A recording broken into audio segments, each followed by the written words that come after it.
கடவுளிடம் மட்டும் கேளுங்கள். ரோஹன் ஒரு கடின உழைப்பாளி.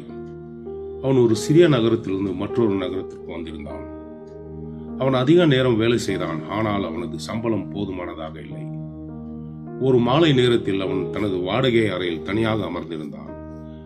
அவனுக்கு முன்னால் பில்கள் பரவியிருந்தன. அவனது தங்கையின் பள்ளி கட்டணம் குறித்து கவலையுடன் அவரது தாய் ஏற்கனவே போன் செய்திருந்தார். ரோஹன் மனதளவில் சோர்ந்து போனான். அவன் யோசித்துக் கொண்டே இருந்தான். நான் என்ன செய்ய வேண்டும்? இந்த வேலையை விட்டுவிட வேண்டுமா? ஆபத்தான கடன் வாங்க வேண்டுமா என்று. அன்று இரவு தனது போனில் நேரம் கழிப்பதற்கு பதிலாக அவன் தனது பைபிளை திறந்தான். அவனது கண்கள் ஒரு வசனத்தின் மீது விழுந்தன. உங்களில் ஒருவன் ஞானத்தில் குறைவுள்ளவனாயிருந்தால் அவன் தேவனிடத்தில் கேட்க கடவன் என்று. ரோகன் ஒரு முக்கிய விஷயத்தை உணர்ந்தான்.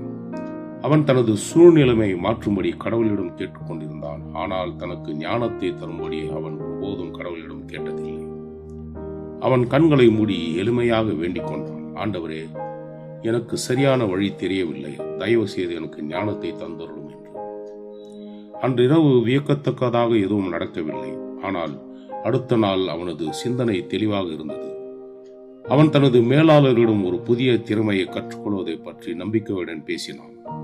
ஒரு மூத்த ஊழியர் அவனுக்கு வழிகாட்ட முன் வந்தார். சில மாதங்களுக்குள் ரோஹன் அனுபவத்தை பெற்றான். ஒரு சிறந்த பதவிக்கு மாறினான். அவனது வருமானம் மெதுவாக முன்னேறியது. திரும்பி பார்க்கையில் ரோஹன் அந்த வசனத்தின் உண்மையை உணர்ந்தான். கடவுள் அவனுக்கு பணத்தை மட்டும் கொடுக்கவில்லை, அவர் அவனுக்கு ஞானத்தையும் கொடுத்தார். அது அவனது எதிர்காலத்தையே மாற்றியது. பாடம்: வாழ்க்கை குழப்பமாக தோன்றும் போதும் முடிவுகள் கடினமாக இருக்கும் போதும் இதை நினைவில் கொள்ளுங்கள். நீங்கள் எல்லாவற்றையும் தனியாக கண்டுபிடிக்க வேண்டியதில்லை. கடவுள் கேட்கும் யாவருக்கும் ஞானத்தை தாராளமாக கொடுக்கிறார், குற்றம் சாட்டாமல், தயக்கம் இல்லாமல். சில நேரங்களில் உங்களுக்கு தேவையான மாற்றம் ஒரு எளிய பிரார்த்தனையுடன் தொடங்குகிறது.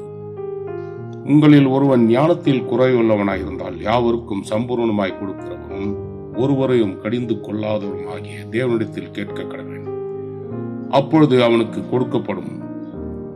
யாக்கோப்பு 1:5.